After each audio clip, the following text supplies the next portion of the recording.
Assalamu alaikum everyone. Welcome to Monza Farms.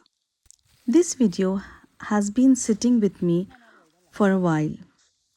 I shot it months back in March, right after this turmeric was harvested.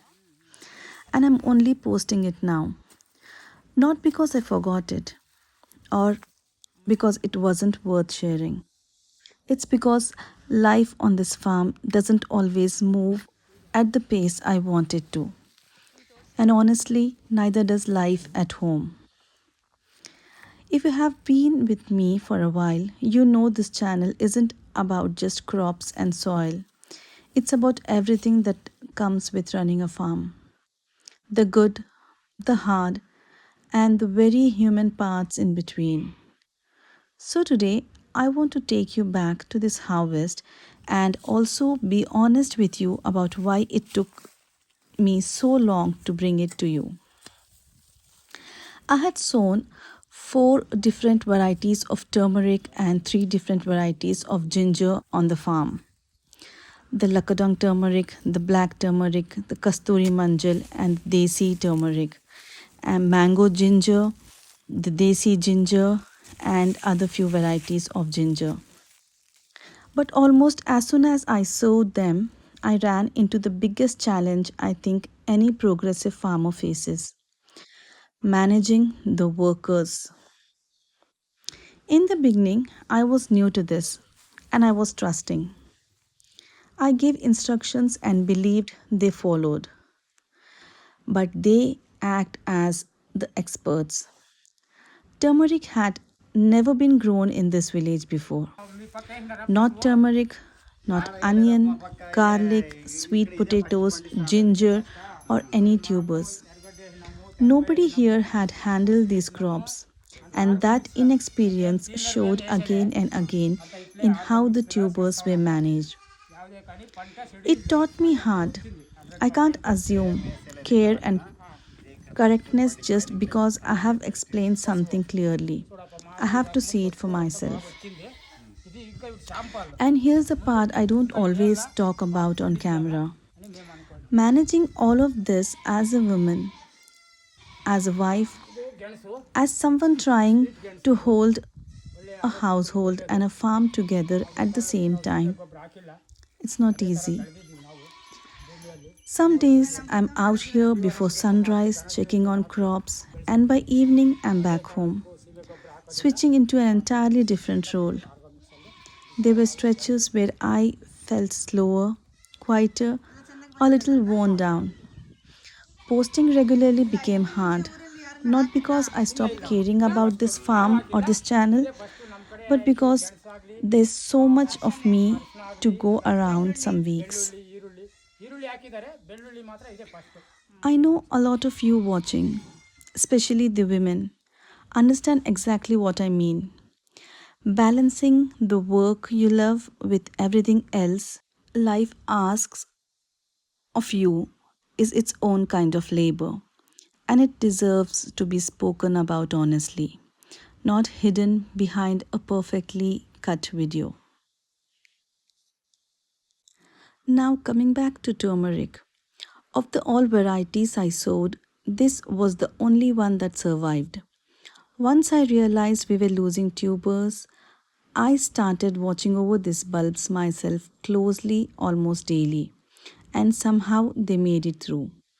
We harvested this batch in March, and what you're watching now is that harvest start to finish. This was our first real experiment with turmeric, and I wanted to show you the entire process, not just the finished product. What you have seen till now is digging, pulling the rhizomes out of the soil by hand and checking each one. And then comes the cleaning, washing off the field soil. After that, boiling the turmeric in water, which is a traditional step that helps develop the color and makes it easier to dry evenly. Once boiled, it goes through cutting, drying until it is fully cured. I'll be honest with you, I haven't powdered this batch yet. After drying, I kept it in the fridge. because my home mixer grinder won't give it a smooth, fine texture turmeric powder needs.